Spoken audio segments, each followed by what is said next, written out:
ಇವತ್ತಿನ ವಿಡಿಯೋದಲ್ಲಿ ನಾನು ನಿಮಗೆ ತುಂಬಾ ರುಚಿಯಾಗಿರುವಂತಹ ಎಲ್ಲರೂ ಇಷ್ಟಪಟ್ಟು ತಿನ್ನುವಂತಹ ಮೊಟ್ಟೆ ರೈಸ್ನ ಹೇಗೆ ಮಾಡ್ಕೊಳ್ಳೋದು ಅಂತ ಶೇರ್ ಮಾಡ್ತಾ ಇದ್ದೀನಿ.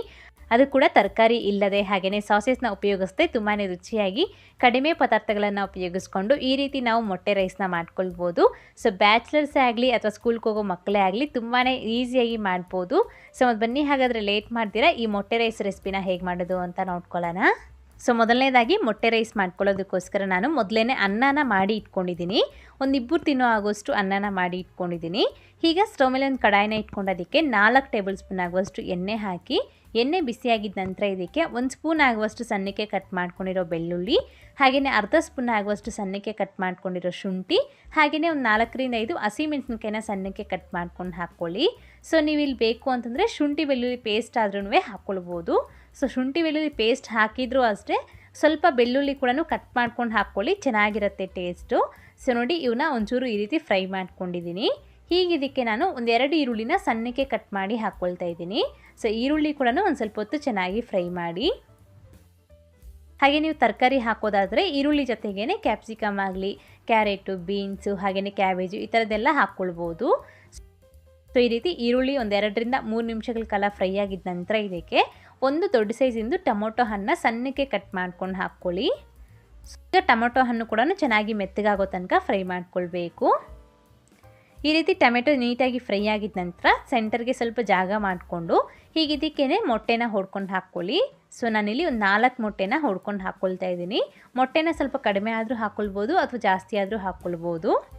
ಮೊಟ್ಟೆ ಹಾಕ್ಕೊಂಡಿದ್ದ ನಂತರ ಇದಕ್ಕೆ ರುಚಿಗೆ ತಗ್ಗಷ್ಟು ಉಪ್ಪು, ಅರ್ಧ ಸ್ಪೂನ್ನಷ್ಟು ಮೆಣಸಿನ ಪುಡಿ, ಹಾಗೆಯೇ ಒಂದು 1/4 ಟೀ ಸ್ಪೂನ್ ಆಗುವಷ್ಟು ಗರಂ ಮಸಾಲ, ಹಾಗೆ ಒಂಚೂರು ಚಿಲ್ಲಿ ಪೌಡರ್ ಕೂಡ ಹಾಕ್ಕೊಂಡು ಇದನ್ನು ಮಿಕ್ಸ್ ಮಾಡ್ಕೊಳ್ತಾ ಇದ್ದೀನಿ. ಸೊ ನೀವು ಇದಕ್ಕೆ ಬೇಕು ಅಂತಂದರೆ ಸ್ವಲ್ಪ ಧನಿಯಾ ಪುಡಿ ಕೂಡ ಹಾಕ್ಕೊಳ್ಬೋದು.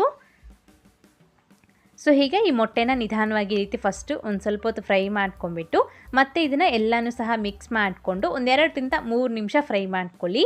ಅದಕ್ಕಿಂತ ಜಾಸ್ತಿ ಹೊತ್ತು ಫ್ರೈ ಮಾಡಬೇಡಿ. ಸೊ ನಾವು ಮೊಟ್ಟೆನ ಜಾಸ್ತಿ ಫುಲ್ ಡ್ರೈ ಆಗೋ ತನಕ ಫ್ರೈ ಮಾಡಬಾರ್ದು. ಸ್ವಲ್ಪ ಮಾಯ್ಸ್ಟ್ ಇದ್ದಾಗೆ ನಾವು ಅನ್ನನ ಹಾಕಿ ಮಿಕ್ಸ್ ಮಾಡಿಕೊಂಡ್ರೆ ಟೇಸ್ಟ್ ಚೆನ್ನಾಗಿರುತ್ತೆ ಎಗ್ ರೈಸ್ದು. ಸೊ ನೋಡಿ ನಮಗೆ ಸ್ವಲ್ಪ ಮಾಯಿಸ್ಟ್ ಆಗಿದೆ ಅಲ್ವಾ. ಸೊ ಈ ರೀತಿ ಮೊಟ್ಟೆನ ಫ್ರೈ ಮಾಡ್ಕೊಂಡಿದ್ದ ನಂತರ ಇದಕ್ಕೆ ನಾವು ಅನ್ನನ ಹಾಕ್ಕೊಳ್ಬೇಕು. ತುಂಬ ಡ್ರೈ ಮಾಡೋದಕ್ಕೆ ಹೋಗಬೇಡಿ.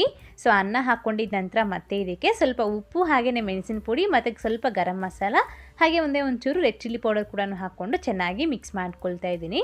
ಸ್ವಲ್ಪ ಕೊತ್ತಂಬರಿ ಸೊಪ್ಪು ಕೂಡ ಸಣ್ಣಕ್ಕೆ ಕಟ್ ಮಾಡ್ಕೊಂಡು ಹಾಕ್ಕೊಳ್ಳಿ. ಈ ರೀತಿ ಹೈ ಫ್ಲೇಮ್ನಲ್ಲಿ 1-2 ನಿಮಿಷ ಚೆನ್ನಾಗಿ ಮಿಕ್ಸ್ ಮಾಡ್ಕೊಂಡಿದ್ದ ನಂತರ ಸ್ಟವ್ನ ಆಫ್ ಮಾಡಿಕೊಂಡು ಸರ್ವ್ ಮಾಡ್ಕೊಳ್ಳಿ. ಸೊ ನಿಮಗೆ ಸ್ವಲ್ಪ ಸ್ಪೈಸಿಯಾಗಿ ಬೇಕು ಅಂತಂದರೆ ಮೆಣಸಿನ ಪುಡಿನ ಸ್ವಲ್ಪ ಜಾಸ್ತಿ ಹಾಕ್ಕೊಳ್ಳಿ. ಸೊ ನಾನಿಲ್ಲಿ ಟೋಟಲಾಗಿ 3/4 ಸ್ಪೂನ್ ಆಗುವಷ್ಟು ಮೆಣಸಿನ ಪುಡಿನ ಯೂಸ್ ಮಾಡ್ಕೊಂಡಿದ್ದೀನಿ. ಸೊ ನಿಮಗೆ ಮೆಣಸಿನ ಪುಡಿ ಅಷ್ಟು ಬೇಡ ಅಂದರೆ ಕಡಿಮೆ ಮಾಡ್ಕೊಳ್ಬೋದು. ಸೊ ನೋಡಿದ್ರಲ್ವಾ ಎಷ್ಟು ಸುಲಭವಾಗಿ ನಾವು ಈ ಎಗ್ ರೈಸ್ನ ಮಾಡ್ಕೊಳ್ಬೋದು ಅಂತ. ತುಂಬಾ ಚೆನ್ನಾಗಿ ಬಂದಿದೆ ಟೇಸ್ಟ್ ಮಾತ್ರ. ಈ ರೀತಿ ಒಮ್ಮೆ ಖಂಡಿತ ಟ್ರೈ ಮಾಡಿ. ಮಾಡಿದಾದ್ಮೇಲೆ ನಿಮ್ಗೆ ಯಾವ ಥರ ಬಂತು ಅಂತ ಮಿಸ್ ಮಾಡದೆ ಕಾಮೆಂಟ್ ಮಾಡಿ ತಿಳಿಸಿ. ಹಾಗೆ ಇವತ್ತಿನ ಈ ಎಗ್ ರೈಸ್ ರೆಸಿಪಿ ನಿಮ್ಗೆ ಇಷ್ಟ ಆದರೆ ಲೈಕ್ ಮಾಡಿ, ನಿಮ್ಮ ಫ್ರೆಂಡ್ಸ್ಗೂ ಶೇರ್ ಮಾಡಿ.